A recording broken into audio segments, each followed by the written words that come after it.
Бруцеллоз өвчин дэлхийн ихэнх улс бүрэн дөргөн тархаж, хүний эрүүл мэнд, улс ардын аж ахуйд үлэмж, хор хохирол учруулдаг гоц аюултай халдварт өвчин.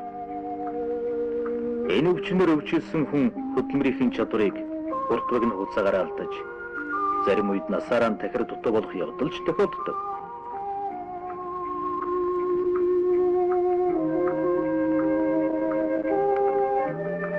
Мал сүргийг бруцеллозоос урьдчилан сэргийлэх, аж ахуйг эрүүлжүүлэхийн тулд халдварын их сурвалж, дамжих зам, онош зүй, өвөрмөц сэргийлэлт болон өвчин үүсгэгч нянг таслан зогсох зэрэг асуудлыг судалж байна.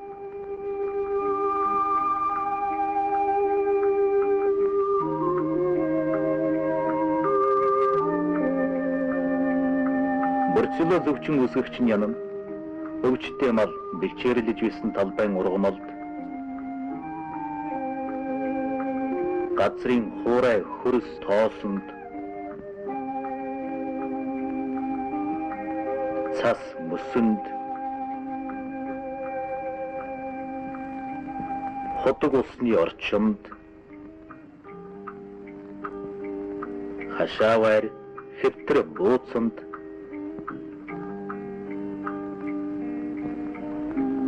малын ус ноосонд,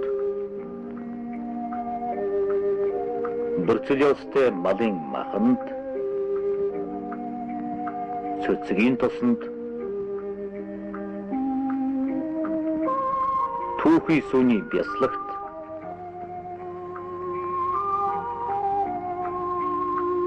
түүхий сүүнд амьдарч хүн ан амьтан малд халдварлах чадлаа хадгалж байдаг. Төрөл бүрийн малын бруцеллоз үүсгэгч нянг нэг төрлийн малаас нөгөөд дамжин өвчин үүсгэж болно. Харин хүнээс хүнд бруцеллоз өвчин дамжин халдахгүй. Бруцеллоз өвчин нь орчин үеийн нянг судлалын шинжилгээ ухаанд бруцелло гэж нэг нэрэнд багтсан 7 төрлийн нянгаар үүсдэг. Зэрлэг ан амьтад бруцеллогийн ямар ч төрлөөр халдварлаж болно. Харин гахай бруцеллоз үүсгэгчийн 4 дүрсээр, яма хонь 3 дүрсээр, үхэр 9 дүрсээр халдварлаж өвчлөдгийг эрдэмтэд тогтоосон байна.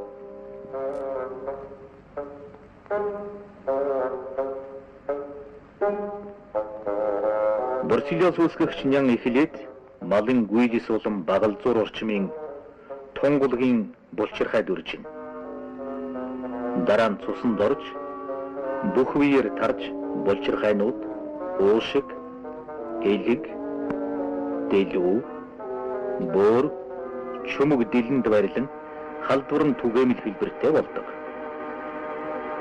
Хэрвээ хээлтэй мал халдвар авбал өвчин үүсгэгч нянг савны товчон дээр өссөн үржиж, тэр хэсэг газарт үхчих явц явагдаж, үүнээс болж их ураг хоёрын хоорондын холбоо тасарч хээлтэй малын төль золбодог. Мөн мал олноорон суваарих, амьдрах чадлагүй төлөг арч өгөх зэрэгээр улс ардын аж ахуйд асрих хохирол учруулдаг.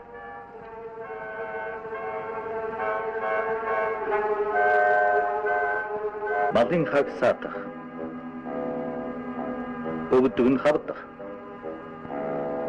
доглох, тарах хүчээр алдах, хээл хаях, суваарих зэрэг шинж тэмдгээр бруцеллоз өвчин илэрнэ.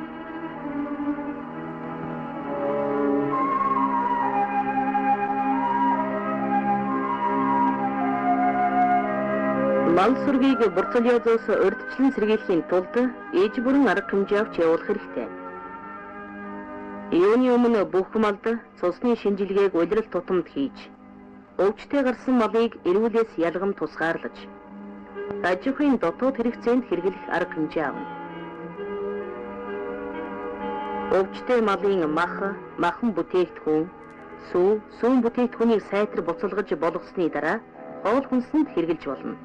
Өвчтэй эрүүл малын суурийг хооронд нь нийлүүлэх, суур ферм шинээр зохион байгуулж, малыг хольж солих, нэг суур фермээс нөгөөд мал шилжүүлэх зэргээр малын хөдөлгөөнийг зохих шинжилгээгүйгээр хийхийг хориглоно.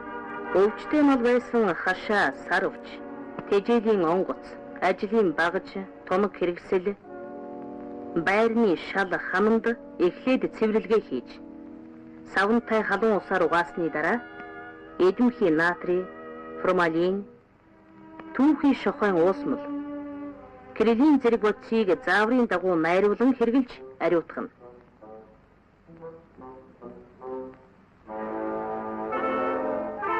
Өвчтэй мал байсан бэлчээрийг 3-аас 4 сарын дараа ашиглаж болно. Малчид отор нүүдэл хийхдээ очих нутг нь бруцеллезийн хувьд аюулгүй. Өөрсдийн суурийн мал бруцеллезийн шинжилгээ хийхэд эрүүл байсан тухай малын дэлхийн байгууллагын магадлалтай байвал зохино. Хоньямаг бруцеллезоос сэргийлэхийн тулд жил бүрийн орхин хураг ишгийг эхээсэн салгахдаа РЭВ-1 вакцинаар тарина. Харин өвхрийн хувьд бол РЭВ-1 вакцин тарих эхний жил бүх өвхөрт шинжилгээ хийгээд өвчтэйг ялгаж, эрүүл бүх насны охин өвхрийг тариад дараагийн жилээс эхлэн зөвхөн тэр оны охин тугалд шинжилгээ хийж тарина.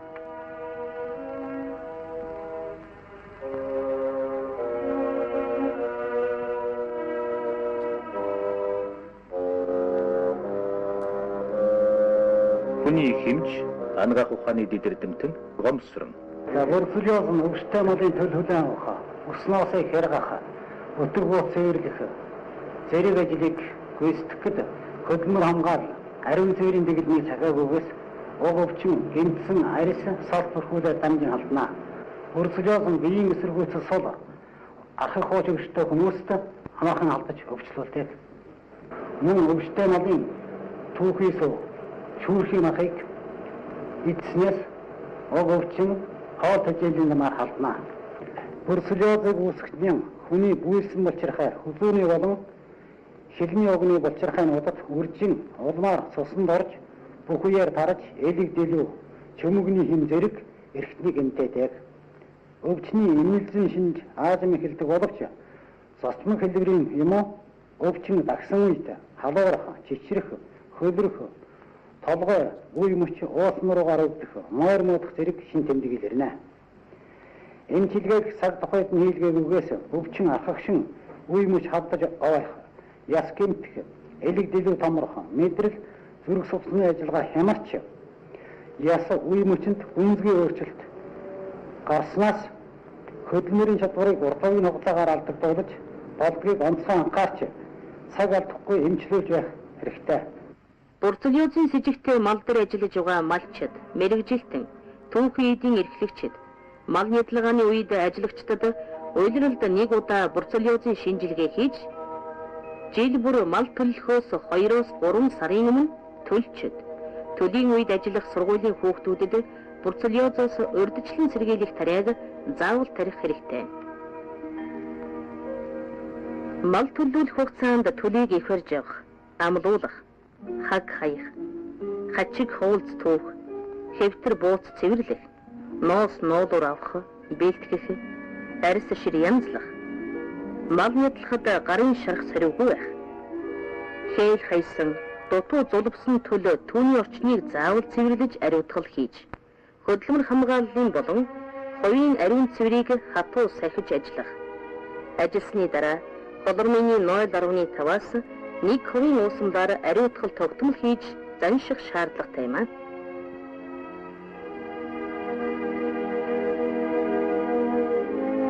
Мал сүргийг бруцеллезоос сэргийлж эрүүлжүүлснээр улс ардын аж ахуй дуул өвчнөөс учрах охирлыг багасгаж, мал аж ахуйг эрчимжүүлж, хүн амын хүнсийн хангамжийг дээшлүүлэхэд мэдэгдэхүйц хувь нэмэр оруулахаас гадна хүмүүсийг бруцеллезоор халдварлах аюулаас сэргийлнэ.